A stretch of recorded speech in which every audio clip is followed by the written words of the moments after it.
तुम अपनी नौकरी भूल जाना कि किसी भी दिन उसकी नौकरी खा जाएगा डॉक्टर राम मीणा। अब रामायण क्षेत्र में अब अगर किसी भी कार्यक्रम में डीजे बजा तो वहां का थाना अधिकारी याद रखे कि उसकी भी नौकरी खा जाएगी डॉक्टर राम मीणा। ऐसे भी बॉडी बनाए खाता पीता हूँ। यहाँ के थाना अधिकारी, यहाँ के डिप्टी पुलिस, यहाँ के एसपी पुलिस से पूछता हूँ कि इतनी तो समझ तुम में भी होगी, उसमें तो नहीं थी भाई, वो तो पागल था, पर तुम में तो होगी कि वो 1 साल पहले तो राणा पूंजा की मूर्ति तोड़ेगा, सिर्फ राणा पूंजा की ही तोड़ेगा क्योंकि वो पागल है। उसको पता है कि ये महाराणा प्रताप है, ये राणा पूंजा है तो इसी की तोड़नी, क्योंकि वो तो पागल है।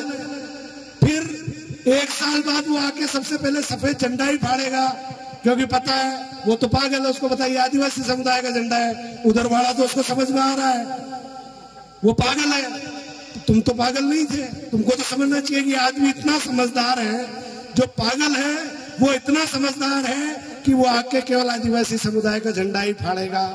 लेकिन जब दूसरे दिन हमारे समुदाय में जब प्रतिक्रिया हुई, जब बात हमारे सामने आई, हमने ट्विटर पर खुले तौर पर चुनौती दी तो इनसे बनती नहीं बनी। जब इनकी फटी, झंडा तो 1 दिन पहले फटा, दूसरे दिन इनकी फटी, तो इन्होंने जल्दी जल्दी में उसको घूमते हुए बेचारे को पकड़ के लाके कहानी बनाई। अब मुझे एक बात बताओ भाई कि जब ये फटी तभी उसको कैसे समझ आया पागल को कि अब मुझे महाराणा प्रताप की मूर्ति भी तोड़नी है। तीसरे दिन उसको समझ में आ गया कि अब मुझे महाराणा प्रताप की मूर्ति तोड़नी है, अगर नहीं तोड़ी तो यह पूरा आदिवासी समुदाय एकत्रित हो जाएगा और इनकी जो ये पूरा प्रशासन इतने टाइम से लीपापोती करके नई नई कहानी बना रहा है, अब इनकी तोड़ने का नंबर लगा देंगे। तोड़ने से मतलब ये समझना इनकी कैसे तोड़ी जाएगी, इनकी कैसे तोड़ी जाएगी, क्योंकि इनको कैसे तोड़ना है उसका तरीका मैंने अभी बताया। ये किसके इशारों पे चलते हैं? ये चलते हैं सरकार और नेताओं के इशारों पे, राजनीतिक ताकत के इशारे पे। और जिस दिन मेरे समुदाय का बेटा, मेरा भाई आपके बीच में से आपकी लड़ाई लड़ने वाला जिस दिन विधानसभा में जाकर आपकी आवाज गूंजेगी, उस दिन ये अपने आप आगे आगे नाचेंगे। जिस दिन कोई हमारी लड़ाई लड़ने वाला आपके बीच में से, हमारे इन भाइयों में से खड़ा होकर इनसे सवाल करेगा तो इनकी तो अपने आप ही टूट जाएगी। इनकी तोड़ने के लिए आपको अलग से कोई डंडा उठाने की जरूरत नहीं है। इनकी तोड़नी है तो याद रखना 6 महीने बाद चुनाव है और वो बटन दबाओ, तब याद रखना कि एक बंदर आता है और राणा पूंजा की ही मूर्ति तोड़ के जाता है। याद रखना कि एक पागल आदमी आता है और वो इतना समझदार लेके आता है पुलिस वाला कि वो भी केवल हमारा ही झंडा फाड़ के जाता है। ये बटन दबाते टाइम याद रखना। आई बात समझ में? तो कौन से बटन नहीं दबाने ये भी समझ में आ गई होगी। जो 70 साल से हमने पौवा पी पी के जो बटन दबाए वो अब पक्का नहीं दबाने। ये हुई बात। कुछ बातें पिछली बार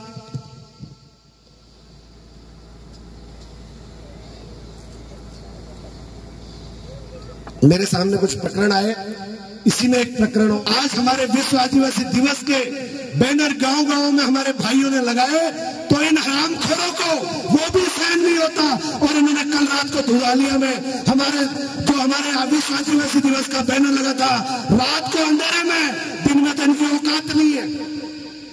ये काम ही ऐसे ही करते हैं, दिन में इनकी औकात नहीं है। औकात हो तो आ जाओ सामने, मैं खड़ा हूं,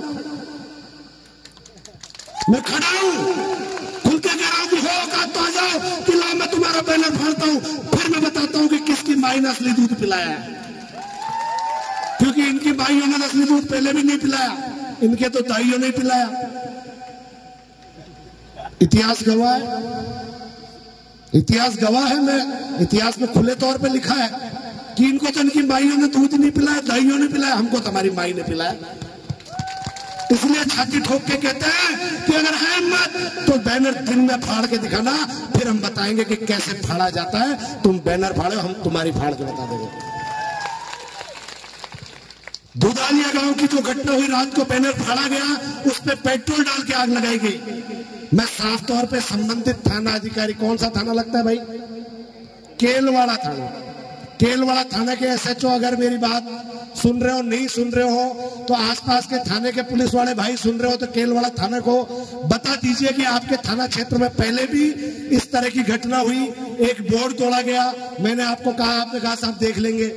एक दो बार हमारे समाज के और भी झंडे लगे हुए थे, वो फाड़े गए, आपने कहा कोई बात नहीं। अब मैं साफ तौर पे कह रहा हूं, कल रात की ये घटना हुई, अब की बार आपने लीपापोती की तो अच्छी बात नहीं होगी।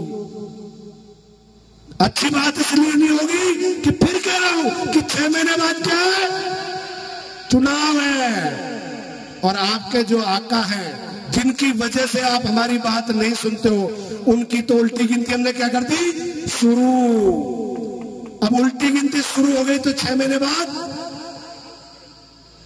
बस समझदार को किस तरह का दिन उनकी होगी तो इनका तो अपने आप नंबर में से आ जाना है। इसलिए हम कह रहे हैं कि अभी भी वक्त है। मैंने लास्ट बिरसा मुंडा शहादत दिवस के दिन भी कहा था कि यहाँ के पुलिस प्रशासन, यहाँ के और जो प्रशासनिक कर्मचारी हैं, वो मेरे भाइयों को बेवजह परेशान करना बंद कर दें, क्योंकि जिस दिन मेरी सटक गई उस दिन शायद आप जवाब नहीं दे पाओगे। ये याद रखना। अगर मैं विधानसभा में गलती से पहुंच गया, अगर पहुंच गया तो एक को वहां हाजिर करवा दूं, लेकिन वहां नहीं पहुंचा और जिस दिन मेरी सटक गई बीच सड़क पर बिठा के सवाल करता हूं और आपसे जवाब देते हुए नहीं बनेगा, याद रखना।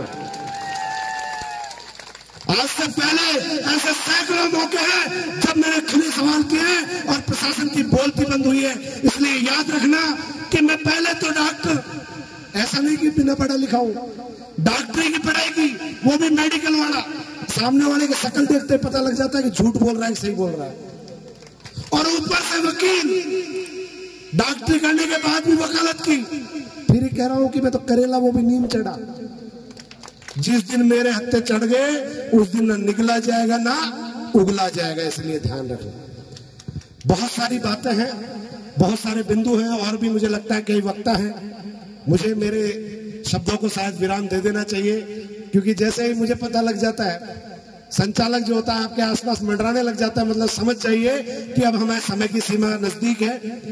एक तो जो छोटी छोटी बातें हैं मैं उनको एक बार और आपके सामने, इसलिए ये मैंने कागज इसलिए नहीं लिखा कि मुझे बोलने के लिए कुछ लिखने की जरूरत है, लेकिन कुछ समस्याएं जब मेरे पास आती हैं तो मैं उनको भूल नहीं जाऊं, इसलिए मुझे लिखना पड़ता है कि मैं आप लोगों के हक की बात करने के लिए यहाँ खड़ा हूं और आपके हक की बात नहीं कर पाया तो मुझे यहाँ खड़ा होने का कोई हक नहीं है। इसलिए मुझे शायद इस कागज का सहारा लेना पड़ता है कि जिस दिन मैं मेरे समुदाय के हक की लड़ाई नहीं लड़ पाऊं, मेरे समुदाय के हक की बात नहीं बोल पाऊं, उस दिन मुझे इस माइक को हाथ में लेने का कोई अधिकार नहीं होगा। क्योंकि जिस समाज में मैंने जन्म लिया है, जिस समाज का मैं हिस्सा हूं, उसकी लड़ाई मुझे सबसे पहले लड़नी है। ये मैंने मेरे संस्कारों से सीखा है। आज मैं और सारी बातों के बीच में पुनः एक प्रण करता हूं। मैं आप सभी को पुनः एक बात कहता हूं, जो बात मैंने बहुत पहले कही, लास्ट बार भी कही, कि भाई यहां पर मैंने 14 अप्रैल को बाबा साहब अंबेडकर की जयंती में यह बात कही, फिर मैंने बिरसा मुंडा शहादत दिवस पर यह बात कही, और आज फिर कहता हूं कि इस पूरे एरिया को पीएसपी एरिया में शामिल होना चाहिए कि नहीं होना चाहिए। इस पूरे एरिया को पीएसपी में शामिल किया जाना चाहिए कि नहीं किया जाना चाहिए। तो ये तो आपकी बात नहीं करेंगे। इनकी तो जिस दिन ये पीएसपी में शामिल हो गया, इनकी दुकानदारी तो बंद, पर अब हमको इनकी दुकानदारी बंद करनी पड़ेगी। ये पीएसपी में शामिल होने का अगर ये लोग चाहते तो 70-75 साल में इसको आंदोलन का रूप दे देते। मैं आज यहाँ इस मंच से खास तौर पर मेरे युवा भाइयों से, मेरे पढ़े लिखे युवा साथियों से एक बात का आग्रह करना चाहता हूं कि आप सभी तारीख तय करें कि पूरे राजसमंद को पीएसपी में शामिल किया जाए और एक दिन राजसमंद घेराव का ऐलान करें। आपका भाई डॉक्टर आमिर आपके साथ खड़ा है। तारीख तय करके बता दीजिए डॉक्टर साहब कि आज से 15 दिन बाद में राजसमंद घेराव करना है। हर घर से हम जागृत करते, तारीख तय करके आप घोषित कीजिए। तारीख तय करने का अधिकार हमारे यहाँ की डीसीसी जो है वो इस बात का अधिकार है कि डीसीसी निर्णय करे कि हम इस दिन राजसमंद घेराव करेंगे। उस दिन मैं हमारे डीसीसी के भाइयों को एक बात के आश्वासन में दे सकता हूं, क्योंकि जितना मेरे अपने आदिवासी समुदाय में जितना मैं आपके हक की लड़ाई लड़ता हूं, बराबर की हक की लड़ाई मैं मेरे एससी भाइयों के लिए भी लड़ता हूं। और मुझे पूरा भरोसा है कि जिस दिन आपके भाई डॉक्टर राम मीणा ने एक बार आवाज दी तो पूरे राजसमंद के एससी समुदाय का भाई हमारे कंधे से कंधा मिलाकर हमारी लड़ाई में साथ होगा। इसलिए आप तारीख तय कीजिए और राजसमंद घेराव की तैयारी कीजिए। और अब जब तक टीएसपी में ये पूरा एरिया शामिल नहीं होता है तब तक हम इसको एक आंदोलन का रूप देंगे और तब तक चैन से नहीं बैठेंगे जब तक ये पूरा एरिया टीएसपी में घोषित नहीं हो जाता। चाहे सालों लगे, कितनी भी लड़ाई लड़नी पड़े, लेकिन हम इसको टीएसपी में शामिल करवा कर रहेंगे। एक छोटी सी बात इसलिए कहता हूं, मुझे कई बार लिखना पड़ता है, वो लिखी नहीं तो भूल गया। हमारे भाइयों के साथ एक कल दिक्कत आई। कल मेरे पास हमारे आमेट ब्लॉक के भाइयों का फोन आया। उन भाइयों की बात मैंने फोन पे आपको कहा। उन्होंने कहा कि भाई डीजे, वहां पे डीजे की अनुमति नहीं दे रहे, डीजे की अनुमति नहीं दे रहे हैं, डीजे की अनुमति नहीं दे रहे हैं। कोई बात नहीं, वहां के पुलिस प्रशासन ने कहा, मेरी बात हुई वहां के संबंधित थाना अधिकारी से, उन्होंने कहा कि सर हम किसी को भी अनुमति नहीं दे रहे।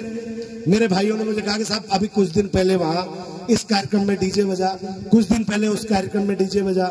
मैंने मेरे भाइयों का कोई बात नहीं, हम हमारे बाप दादा पुरखों के ढोल कुंडी से हम हमारी रैली निकाल लेंगे, कोई बात नहीं, इस बार डीजे की परमिशन नहीं दे रहे।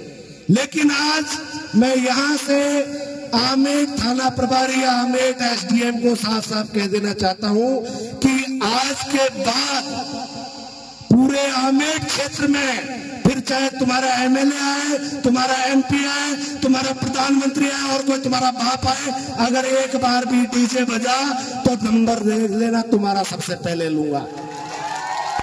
तुमने डीजे की अनुमति अगर मेरे समुदाय को नहीं दी तो आमेट क्षेत्र में आज के बाद डीजे बजता है तो वहां का एसडीएम अपनी नौकरी भूल जाना कि किसी भी दिन उसकी नौकरी खा जाएगा डॉक्टर राम मीणा। अगर आमेट क्षेत्र में अब अगर किसी भी कार्यक्रम में डीजे बजा तो वहां का थाना अधिकारी याद रखे कि उसकी भी नौकरी खा जाएगी डॉक्टर राम मीणा। ऐसे ही बॉडी बनाए, खाता पीता हूं पर उसी की खाता हूं जो मेरे समुदाय के हक अधिकार खाएगा, मैं उसको पूरा खा जाऊंगा। तो ये साफ तौर पे मैं प्रशासन को आमेट का उदाहरण देके एक बात समझाना चाहता हूं कि केवल आमेट के डीजे की बात नहीं है, ये डीजे की बात नहीं है कि आपने डीजे की अनुमति नहीं दी, वो तो कोई बात नहीं, वो तो हमारे बाप दादा ने पहले हमको ढोल कुंडी दे रखा है, उसकी तो हमको टेंशन है ही नहीं। जिनको ढोल बजाना नहीं आता, कुंडी बजाना नहीं आता, उनको टेंशन, हमको काहे की टेंशन। लेकिन इस बात से मैं बाकी जगह के प्रशासन को भी एक चीज कह देना चाहता हूं कि अब याद रखना, इस पूरे क्षेत्र में एक बात याद रखना, जब आप कोई भी नियम आदिवासी समुदाय के लिए लगाते हो उस दिन अपने यहाँ लोहे से वो नियम बना के लिख देना, क्योंकि जिस दिन आपने भेदभाव किया उस दिन ये जिन्न निकल के आएगा और आपकी नौकरी खा जाएगा। आज के बाद जो नियम, अगर आपने मेरे समुदाय के साथ भेदभाव किया, मेरे समाज के साथ भेदभाव किया और मेरे समाज के भाइयों को, मेरी बहनों को झूठे मुकदमे में फंसाने के नाम पर यहाँ के पुलिस वालों ने अगर परेशान किया तो याद रखना कि ये डॉक्टर राम मीणा नाम का जिन्न आएगा और उसकी नौकरी खा जाएगा। मैं साफ तौर पर यहाँ के प्रशासन को कह देना चाहता हूं, अभी फिर एक मामला आया। मैंने जिस दिन बिरसा मुंडा शहादत के दिन भी एक बात कही थी कि यहाँ फर्जी रजिस्ट्रियां हो रही है, फर्जी रजिस्ट्रियां हो रही है। जिस आदमी के घर में भैया दो वक्त की रोटी नहीं खाने के पैसे और उसके नाम पर कुंभलगढ़ में 40-40 लाख की 50-50 लाख की जमीन की रजिस्ट्री हो रही है, पैसा कहां से आया भैया? जब यहाँ का रजिस्ट्रार जो रजिस्ट्री जमीन की करता है वो ऐसे आदमी के नाम पर रजिस्ट्री हो रही है और वो पूछता ही नहीं है, चेक ही नहीं करता है कि ऐसा आदमी जिसके पास 2 रुपए नहीं है और उसके नाम पे 40 लाख 50 लाख की जमीन खरीद रहा है, तो उसके पैसे में जो खाते में जो पैसे आए चेक बनाने के लिए, पहले तो यही देख लेना कि खाता कितने दिन पहले खुलवाया, क्योंकि वो भी ज्यादा पुराना नहीं होता, खाता ही नहीं होता हमारे आदेश लोगों के पास।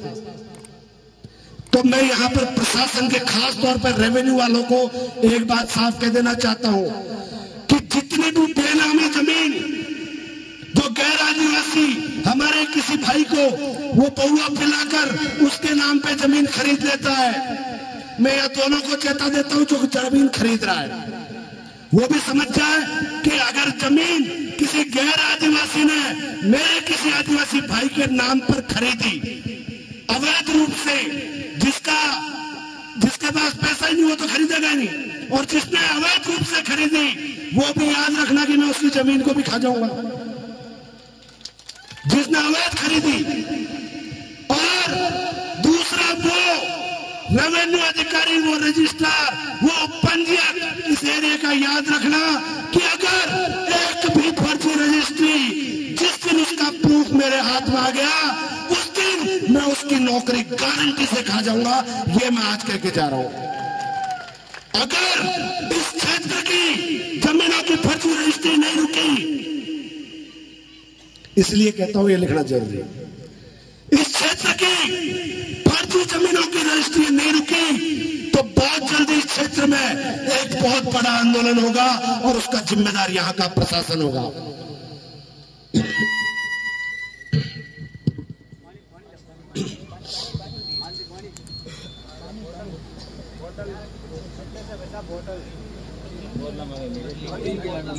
कोई भी